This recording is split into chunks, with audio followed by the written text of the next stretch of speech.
Assalamualaikum warahmatullahi wabarakatuh. Saya Puspita Rahmayanti Effendi, NIM 12020202125. Di sini saya akan meresum tentang diagnosis kesulitan belajar yang telah disampaikan oleh Saudari Nanda Isya dan Muhammad Mirja dari kelompok 12. Nah, yang pertama, di sini ada pengertian diagnosis kesulitan belajar. Jadi, pengertian diagnosis belajar itu merupakan istilah teknis terminologi itu yang diadopsi dari bidang medis. Jadi, diagnosis itu dapat diartikan sebagai upaya atau proses menemukan kelemahan atau penyakit apa yang dialami seseorang dengan melalui pengujian dan studi yang seksama mengenai gejala-gejalanya. Ada juga yang pengertian yang diartikan sebagai studi yang seksama terhadap fakta tentang suatu hal untuk menemukan karakteristik atau kesalahan-kesalahan dan sebagainya yang esensial. Ada juga keputusan yang dicapai setelah dilakukan suatu studi yang seksama atas gejala-gejala atau fakta tentang suatu hal. Jadi, dapat disimpulkan bahwa di dalam konsep diagnosis itu secara implisit terdapat pula konsep prognosisnya. Dengan demikian, dalam pekerjaan diagnosis bukan hanya sekedar mengidentifikasi jenis karakteristiknya serta latar belakang dari suatu kelemahan atau penyakit tertentu, melainkan juga mengimplikasikan suatu upaya untuk meramalkan atau prediksi kemungkinan dan menyarankan tindakan pemecahan. Di sini juga ada kesulitan belajar. Nah, kesulitan belajar itu terjemahan dari istilah bahasa Inggris yaitu learning disability. Di sini ada menurut Saiful Bahri Jamarah, kesulitan belajar itu adalah suatu kondisi di mana peserta didik tidak dapat belajar secara wajar disebabkan adanya ancaman, hambatan, atau gangguan dalam belajar. Nah, jadi siswa yang diduga mengalami kesulitan belajar apabila yang bersangkutan menunjukkan gejala atau failure tertentu dapat dalam mencapai tujuan-tujuan belajarnya. Selanjutnya, jadi diagnosis kesulitan belajar itu adalah upaya untuk memahami jenis dan karakteristik serta latar belakang kesulitan-kesulitan belajar dengan menghimpun dan mempergunakan berbagai data informasi selengkap dan objektif mungkin sehingga memungkinkan untuk mengambil kesimpulan dan keputusan serta mencari alternatif kemungkinan pemecahannya. Selanjutnya di sini ada prinsip-prinsip diagnosis kesulitan belajar.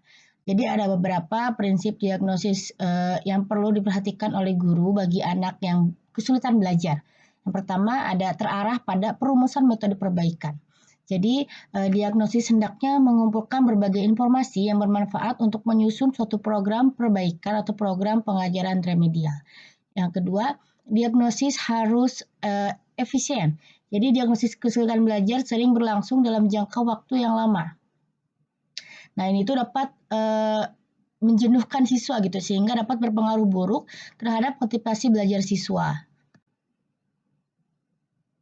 Yang ketiga ada penggunaan catatan kumulatif.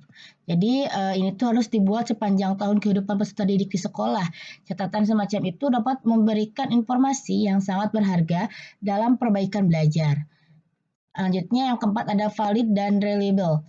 Nah, jadi dalam melakukan diagnosis hendaknya digunakan instrumen yang dapat mengukur apa yang seharusnya diukur atau valid gitu. Dan instrumen tersebut hendaknya juga yang dapat diandalkan. Yang selanjutnya yang kelima ada penggunaan tes baku. Jadi tes baku ini adalah tes yang telah dikalibrasi, yaitu tes yang telah teruji gitu atau validitas dan reliabilitasnya. Jadi berbagai tes psikologis, terutama tes intelijensi, umumnya itu merupakan tes baku yang telah diuji validitas dan reliabilitasnya. Yang keenam, ada penggunaan prosedur informal. Yang selanjutnya ada kuantitatif. Nah, ini tuh keputusan-keputusan diagnosis kesulitan belajar hendaknya didasarkan pada pola-pola skor atau dalam bentuk angka. Yang selanjutnya ada diagnosis dilakukan secara berkesinambungan. Jadi kadang-kadang ini kan peserta didik gagal untuk mencapai tujuan dari perbaikan belajar yang telah dikembangkan berdasarkan hasil diagnosis. Dalam keadaan semacam ini, jadi perlu dilakukan diagnosis ulang untuk landasan penyusunan program perbaikan yang lebih efektif dan efisien. Jadi diagnosis itu harusnya dilakukan secara berkesinambungan untuk memperbaiki dan meningkatkan efektivitas dan efisien program perbaikan belajar. Yang ketiga nih ada langkah-langkah diagnosis kesulitan belajar. Jadi dalam melakukan diagnosis itu diperlukan adanya prosedur yang terdiri atas langkah-langkah tertentu ya kan, yang diorientasikan pada ditemukannya kesulitan belajar jenis tertentu yang dialami peserta didik. Jadi prosedur yang seperti ini tuh dikenal sebagai diagnosis kesulitan belajar. Yang adapun langkah-langkahnya yang pertama melakukan observasi kelas untuk untuk melihat perilaku penyimpangan siswa ketika mengikuti pelajaran. Yang kedua ada memeriksa penglihatan dan pendengaran siswa khususnya yang diduga mengalami kesulitan belajar. Yang ketiga mewawancarai orang tua atau wali siswa untuk mengetahui hal ihwal keluarga yang mungkin menimbulkan kesulitan belajar. Yang keempat, memberikan tes diagnostik bidang kecakapan tertentu untuk mengetahui hakikat kesulitan belajar yang dialami siswa tersebut. Yang kelima, ada memberikan tes kemampuan intelijen atau IQ, khususnya pada siswa yang mengalami kesulitan belajar. Jadi adapun untuk mengatasi kesulitan belajar siswa yang pengidap sindrom disleksia atau disleksia, disgrafia, dan diskalkulia, maka guru dan orang tua sangat dianjurkan untuk memanfaatkan support teacher atau guru pendukung gitu, guru khusus. Ini biasanya bertugas menangani para peserta didik pengidap sindrom tadi gitu ya, di samping melakukan remedial teaching. Selanjutnya itu yang pembahasan yang keempat ada teknik diagnostik kesulitan belajar. Jadi diagnosis kesulitan belajar itu dilakukan dengan teknik tes dan non-tes. Teknik yang dapat digunakan guru untuk mendiagnosis kesulitan belajar adalah yang pertama, tes persyaratan. Jadi itu tes yang digunakan untuk mengetahui apakah prasyarat yang diperlukan untuk mencapai penguasaan kompetensi tertentu terpenuhi atau belum. Yang kedua ada tes diagnostik.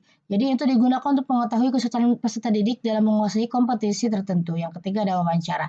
Ini itu dilakukan dengan mengadakan interaksi lisan dengan peserta didik untuk menggali lebih dalam mengenai kesulitan belajar yang dijumpai peserta didik. Yang terakhir ada pengamatan. Jadi itu dilakukan dengan cara melihat secara cermat perilaku belajar siswa. Dari pengamatan tersebut diharapkan dapat diketahui jenis maupun penyebab kesulitan belajar siswa tersebut. Nah, selanjutnya ada upaya perbaikan belajar dan mengatasi kesulitan belajar. Jadi banyak sekali alternatif yang dapat diambil oleh guru dalam mengatasi kesulitan belajar peserta didiknya. Akan tetapi sebelum pilihan tertentu diambil, guru diharapkan untuk terlebih dahulu melakukan beberapa langkah penting. Yang pertama, menganalisis hal diagnosis. Yang kedua, mengidentifikasi dan menentukan bidang kecakapan yang memerlukan perbaikan. Yang ketiga, menyusun program perbaikan. Yang keempat, jadi setelah langkah-langkah yang ketiga tersebut, barulah guru itu melaksanakan langkah yang keempat, yakni melaksanakan program perbaikan. Nah, selain itu juga di sini ada menurut Mulyono Abdurrahman ada 7 prosedur yang harus dilalui dalam melakukan diagnosis. Yang pertama itu identifikasi, yang kedua menentukan prioritas, yang ketiga menentukan potensi, yang keempat penguasaan bidang studi yang perlu diremediasi, yang kelima menentukan gejala kesulitan, yang keenam analisis berbagai faktor yang terkait, dan yang ketujuh menyusun rekomendasi untuk pengajaran remedial. Mungkin hanya itu yang bisa saya resume. Kurang lebih saya mohon maaf. Wassalamualaikum warahmatullahi wabarakatuh.